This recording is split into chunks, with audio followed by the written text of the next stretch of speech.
제가 오늘 이 문화적 충돌에 대해서 많이 얘기할 건데요. 여러분들 무심코 가다가 외국인 둘이 시끄럽게 떠든다고 뭐라고 했을 때 과연 그것들이 우리한테도 해당되지 않을까. 외국에 가서 그런 것들을 이렇게 생각해 봤을 때 우리가 어떻게 이제는 이 사회에서 살아갈 수 있을지에 대해서 얘기를 해보겠습니다. 예를 들어 예전에 2차 대전 전후까지는 많은 전쟁이 일어나고 오늘까지도 전쟁이 일어나지만 그게 큰 이슈가 됐어요. 그런데 어느 날 갑자기 국경 장막이 없어지고 이념의 갈등도 많이 사라지면서 세상 사람들은 외치죠. 이렇게 국경이 흐려지고 적과 항공시대 이렇게 많이 외국을 왔다 갔다 하면서 우리는 하나가 됐다 외치는데, 이제 저의 작업을 보면 많은 사람들이 이렇게 얘기를 해요. 적강 항공시대에 국경을 많이 왔다 갔다 하는데 우리가 그 사회에서 과연 융화될 수 있는지. 예전에는 사람들이 조국을 떠나는 게 많지가 않았어요.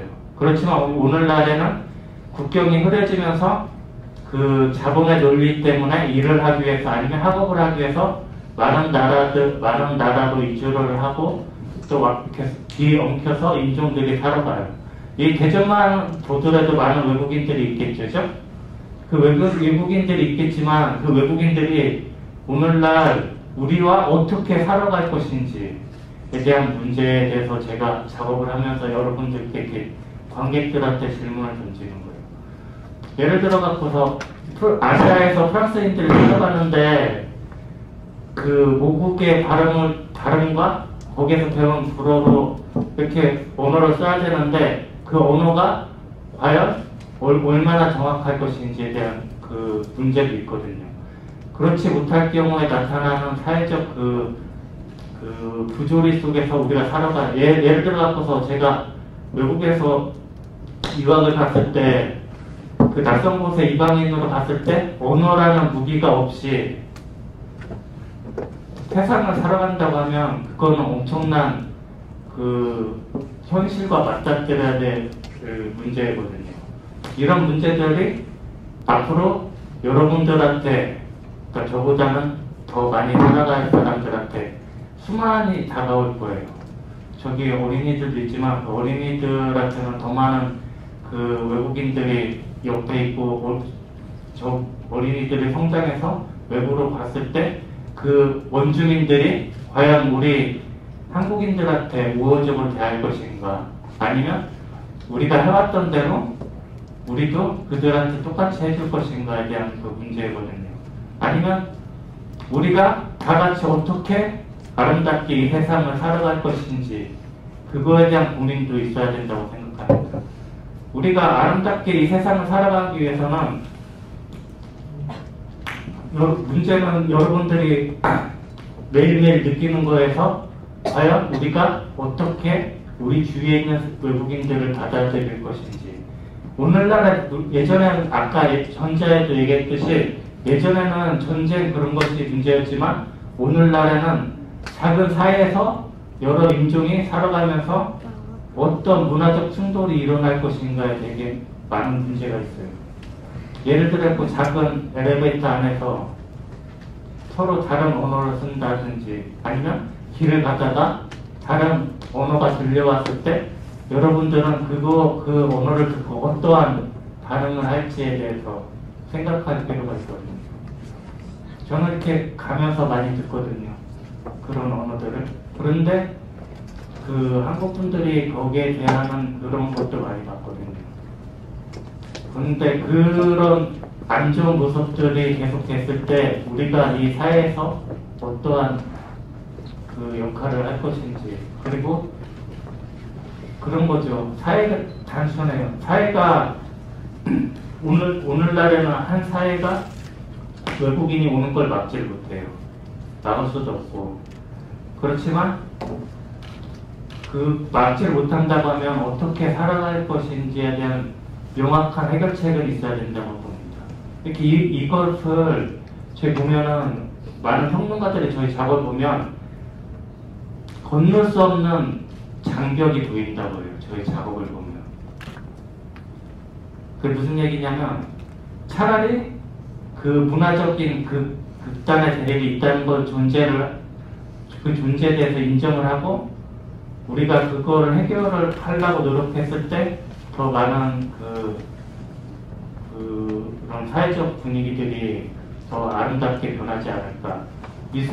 제가 또 여기서 말씀드릴 수 있는 거는 미술이라는 거는 예전이나 지금이나 똑같아요. 예전에 라스코브 효과가 발견됐을 때 사람 그 작은 사회에서 먹을 것이 없어서 그런 어떤 유토피아, 그들에게 유토피아는 뭐겠어요?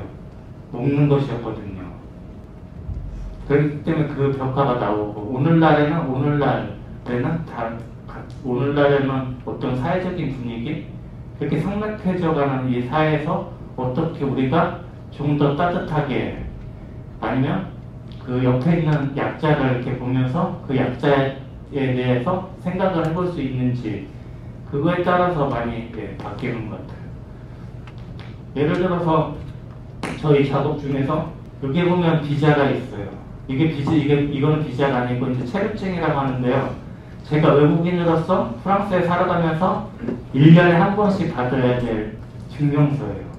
이제 저걸 받지 못하면은 1년에 한 번씩 외국인들은 대부분 1년에 한 번씩 저걸 바꿔줘야 되는데, 아마 제가 알기로는 한국도 똑같은 것 같아요. 의료복리라든지 사회적으로 받을 수 있는 권리를 모두 박탈을 되게 돼요.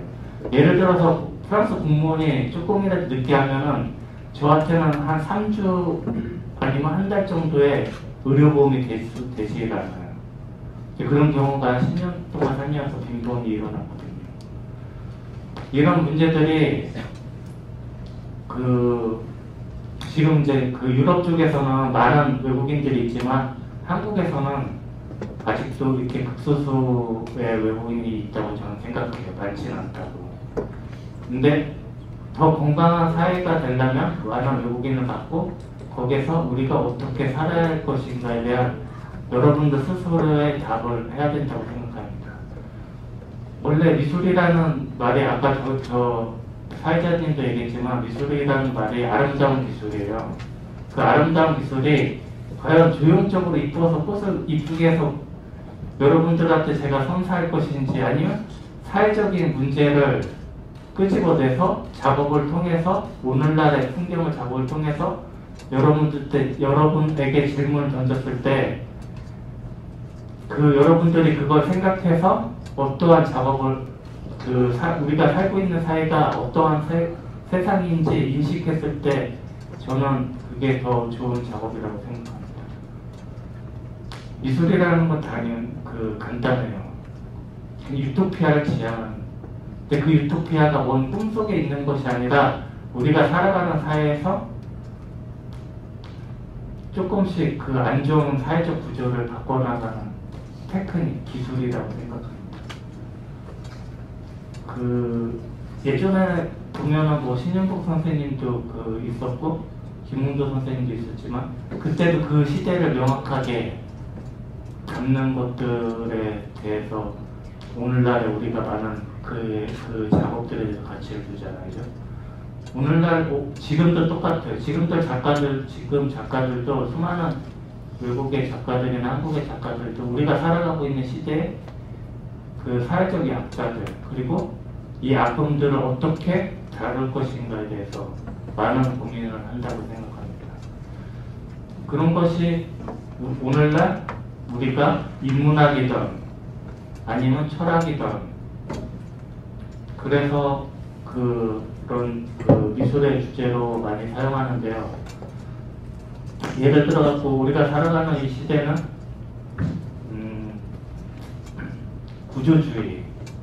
구조주의의 세상이라고 하는데요. 예를 들어서 제가 대한민국을 선택한 건 아니거든요. 제가 위도, 경도, 몇도에서 이렇게 딱 태어나서 제가 한국 사람이 된 거예요. 저의 스스로 저희 아버지를 선택한 적도 없고 제 스스로 저희 조국을 선택한 적도 없어요. 그리고 제 스스로 저의 언어를 선택한 적도 없죠. 사회가 제가 여기에서 태어났으니까 저는 한국 사람이고 한국어를 써야 되고 그리고 이 지역에서 살기 시작하는 거죠. 이건 바꿀 수가 없는 그 근본적인 오리진의 특성이거든요. 제가 아무리 국적을 바꾼다고 해도 그건 바뀌진 않거든요. 그런 어떤 오리진의 그 정체성. 우리가 얘기하는 정체성에 대해서 또 얘기를 하는데, 정체성이란 무엇인가에 대한 저희가 여러분들한테 질문을 던지면 여러분들은 각자 갖고 있는 개성이라고 생각하지만 저는 그렇게 생각하지는 않고요. 아까 제가 얘기 들은 대로 대한민국에서 태어나서 한국어를 쓰고 한국 교육의 시스템으로 가져서 저한테 생기는 형성의 구조, 거기에서 저의 정체성을 찾을 수 있거든요. 근데 그게 그런 모든 것들이 이제 구조주의의 철학이라고 하는데요. 예를 들어 갖고 예전에는 국적을 버리기가 되게 힘들었어요. 국적을 버린다기보다 뭐 바꾸는 거. 그렇지만 오늘날은 국적을 많이 바꾸고 또 한국으로도 많이 오고 저희가 외국에도 많이 가죠. 그러면서 이렇게 혼합이 많이 되거든요. 혼합도 되고 그게 어떤 평론가들은 언어의 뒤섞임이라고 또 하는데, 앞으로 우리가 살아갈 이 시대에는 더 많은 시대가 그런 그 사회적 그 문제와 그런 구조들이 나타날 거라는 거를 많이 짐작하게 하죠. 예전에는 여러분들께 생각해보면 뭉크라는 절규의 작업을 아시죠? 근데 그 뭉크라는 절규의 작업이 산업혁명이 일어났을 때 생기는 거였었는데요. 그때 처음으로 인간이 사회적 그 속도를 따라가지 못했어요. 거기에서 처음으로 생기는 병이 신경쇠약이라는, 제가 알기로 신경쇠약이라는 병이 처음 생기는데, 앞으로 우리가 살아갈 시대는 저희가 살았던 것보다 그 속도가 더 빠르거든요. 체감의 속도가. 그리고 사회적으로도 더 많은 문화들이 옮기고, 이런 문화들을 우리가 직시하고 피하지는 말아야 된다고 생각합니다. 그리고 나와 저 친구가 다르고 나와 다른 민족이 다르다는, 꼭 우리 것이 옳다고 주장할 그런 문제는 아니고, 어떻게 살아서 새로운 문화를 어떻게 만들 것인가에 대한 근본적인 문제에 대해서 제 작업을 통해서 질문을 던지는데요. 그런 문제들이 많이 있을 때, 그리고 우리가 많이 생각을 했을 때, 생각이라는 게 단순하잖아요. 예를 들어 사유하고 생각하고는 많이 틀린데요. 생각은 우리가 이렇게 살아가는 거고, 사유는 한 번 더 깊게 한번 생각하는 거잖아요. 어떤 한계에 왔을 때 그런 것들을 여러분들이 많이 느꼈을 때 되게 좋은 작업이라고 생각해요. 그리고 제가 또 하고 싶은 말은 또 다른 두 단어인데요. 미래라는 거하고 도래라는 단어를 여러분들한테 얘기해 주고 싶어요. 그러니까 미래라는 단어는 그 앞으로 이렇게 나가는 그 미래라는 단어잖아요. 여러분들 미래하면 다 대충 여태까지 우리가 쌓았던 과학적인 지식, 배웠던 지식을 통해서 이렇게 미래라는 것들이 결정되지만, 도래라는 단어는 우리가 어쩔 수 없이 오는 거예요. 저희 의지와 상관없이 아이폰이 나오고, 저희 의지와 상관없이 텔레비전이 나오고, 그러니까 저희가 이걸 막은다고 해서 될 수 있는 것도 아니에요. 예를 들어 저희 아버지 세대에는 흑백 영화 그리고 디즈니 만화 영화를 보고 자랐다고 하면, 저는 스타워즈의 영화를 보고 흑백과 칼라의 시대를 살아가고 있거든요. 그리고 더 그 다음에 어린 그 친구들은 제 생각에는 게임 세대 같아요.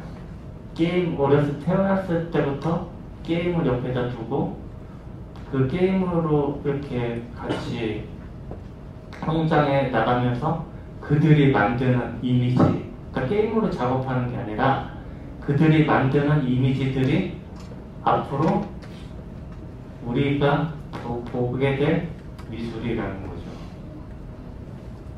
예전에는 디즈니 만화를 통해서 아버지나 삼촌뻘들이 다 보면서 성장해서 만드는 영화를 저희가 봤으면 저희가 또 칼라 시대로 살면서 만든 영화를 저희보다 나이 어린 친구들이 봤으면 여러분들이 지금 살아가는 시대는 게임 시대.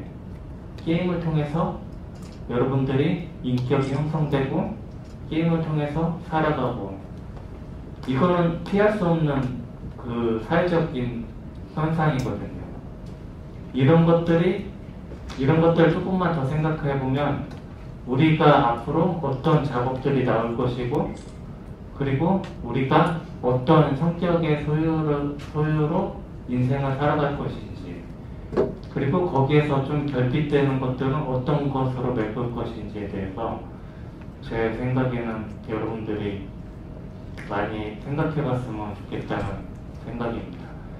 그리고 그런 사람들이 만드는 미술들이 이 대전에서도 그 똑같은 미술관이 생기면 훗날에 그 사람들의 작업들이 그 안으로 들어가겠죠.